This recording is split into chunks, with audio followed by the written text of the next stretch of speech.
It was a dark night for Anyo in her 10 years on Earth.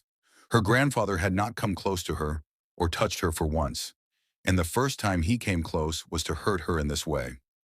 Many years ago, in the distant village of Adodo, lived a young girl named Yatunde. She was the only child of her parents and the pride of her father.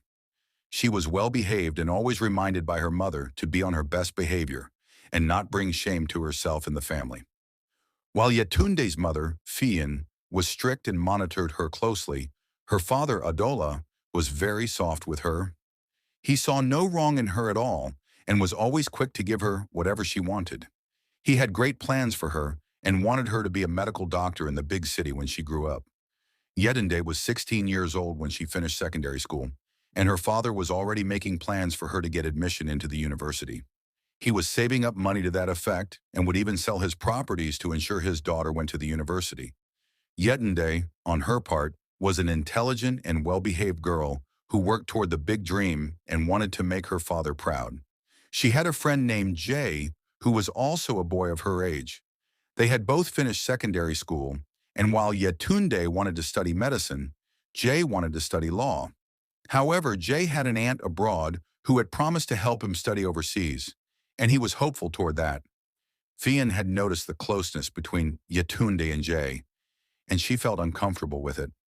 She believed that a boy and a girl should not be friends because even though they had no ulterior plans themselves, their bodies could betray them one day.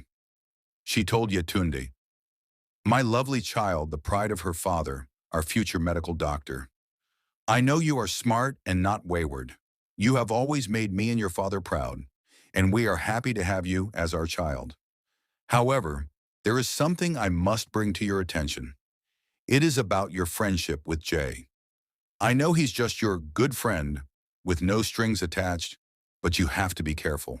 You are not a child anymore, and you can easily get pregnant if you don't shield yourself. I want you to reduce your closeness with Jay. If you want to meet him, make sure you are both outside. On no account must you stay with him indoors. Please, my daughter, may we not be unfortunate." Yatuni understood her mother and promised to obey her. Months later, Jay finally received the good news of his admission abroad from his aunt. He was overjoyed and shared the news with Yatunde. She was happy for him. His dream of becoming a lawyer was becoming real. But then she remembered something. "Jay, so you'll be going abroad?" "I won't see you again," Yatunde said sadly. Jay felt something in his heart and assured her, "Yatunde, I'm just going for my studies, and you know this is for the best. I wish we could study together over there, but that's not to say I won't come back. And when I do, it will be massive. By then, you would already be a medical doctor, and I would be a lawyer too." Jay hugged her. The two teenagers could feel each other's hearts racing, and gradually their emotions rose. They were sitting in front of Jay's house at this time, but since Jay's mother had gone out and the house was empty, they proceeded inside, allowing their emotions to lead them. What started with a kiss enveloped them, and they ended up exchanging their bodies, souls, and spirits. Few days later, Jay traveled out, and Yatunde was miserable. Jay was her only friend, and she had grown so fond of him that it was hard for her to live normally without him. Fian noticed her daughter's change in mood and general attitude ever since Jay left. She could not help but feel relieved that the boy had traveled because it was obvious her daughter was catching deep feelings for him. She believed Yatunde would soon get over him with time. However, weeks passed, and Yatunde did not get over Jay.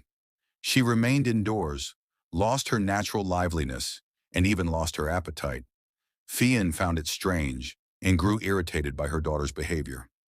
One fateful day, she decided to end whatever tie Yatunde had with Jay that was making her lose her taste for life. She went into Yatunde's room only to find her shivering on the bed. She touched her head. It was hot.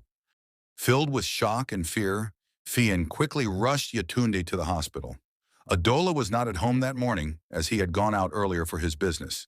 Yatunde was attended to by the doctor, but after conducting tests, the doctor told Fian that nothing serious was wrong with her.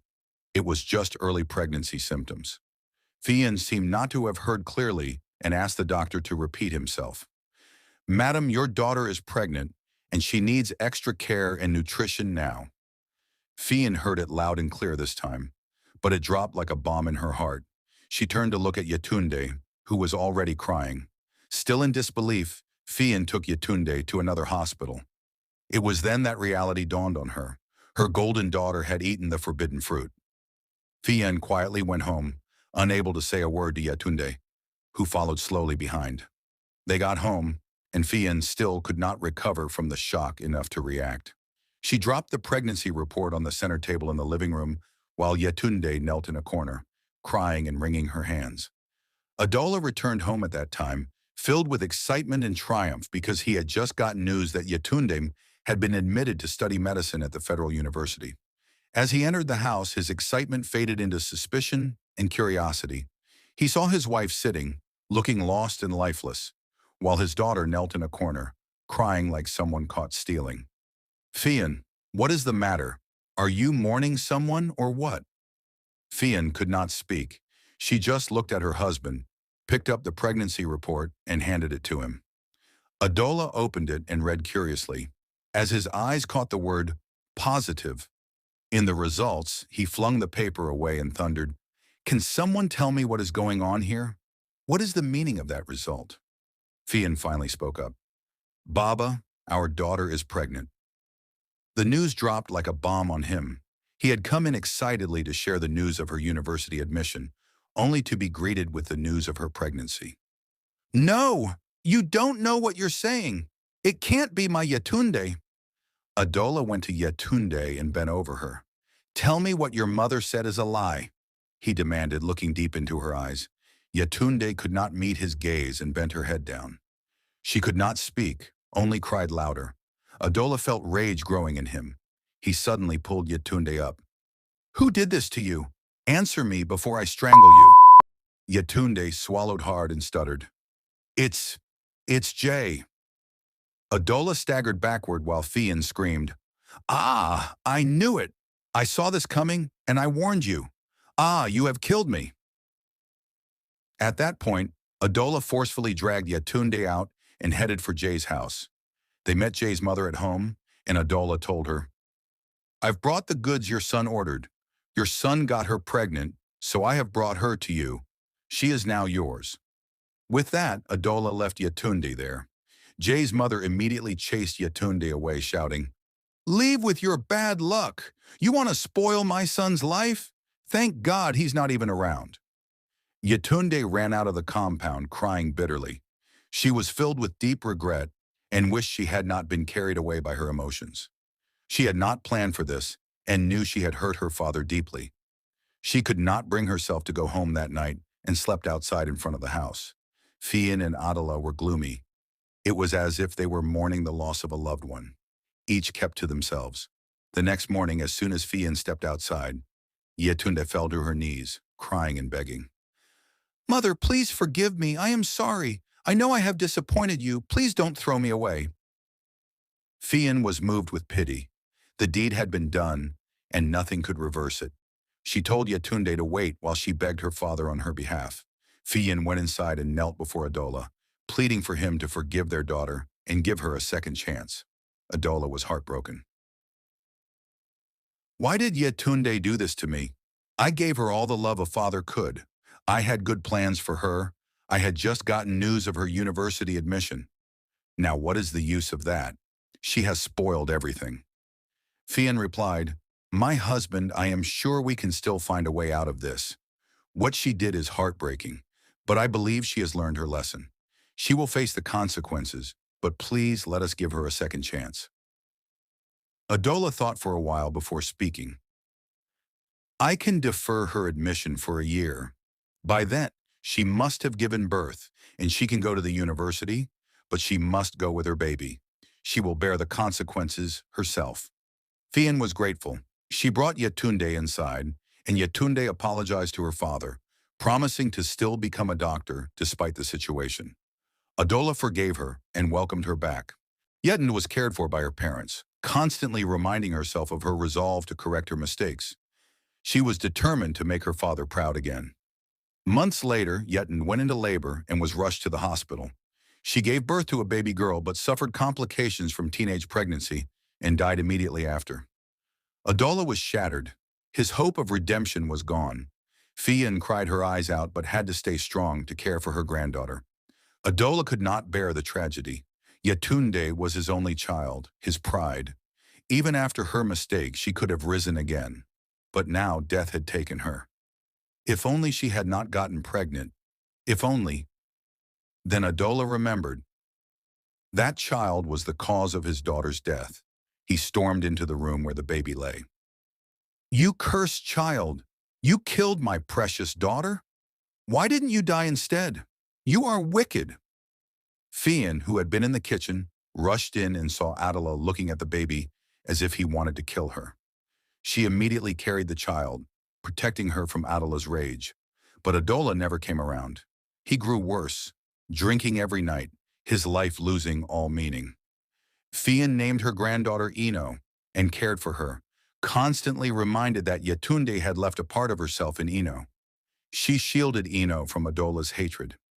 Over the years, Ino grew, now 10 years old, but Adola still hated her. When Ino called him Grandpa, he would slap her, warning her never to call him that again. Ino asked Fian, "Grandma, why does Grandpa hate me? What did I do?" Fian comforted her, saying Adola was dealing with personal issues and would come around. But Adola had become a drunkard, neglecting all responsibilities. Fian avoided confronting him after one violent episode. One fateful night, Fian was asleep, and Ino was in her room. Adola came home drunk and stumbled into the wrong room, Ino's. Ino woke up, terrified, as her grandfather loomed over her. He squeezed her mouth shut. "You evil child, you killed my daughter. You must pay." With that, Adola raped her. It was the darkest night of Ino's 10 years of life. Her grandfather, who had never touched her before, had now violated her in the worst way. He threatened to kill her if she told anyone. Terrified, Ino kept silent. The abuse continued for over 2 years until Ino, now 12, grew weak and fainted one morning. At the hospital, the doctor revealed she was pregnant. Fian was devastated. History was repeating itself. Meanwhile, Jay, now a successful lawyer abroad, returned home after 13 years. He asked his mother about Yatunde, only to learn the tragic truth. Furious, he rushed to Fian's house, where he learned about Ino's abuse.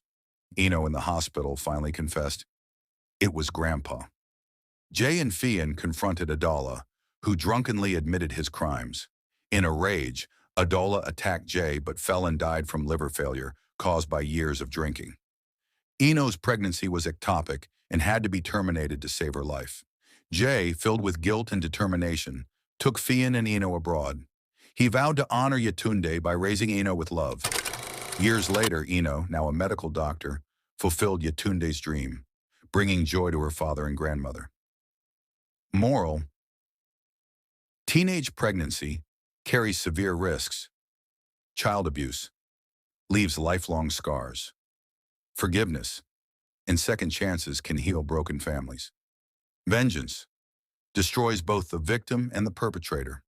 Awareness: this story highlights the dangers of child abuse and teenage pregnancy. Share it to educate others.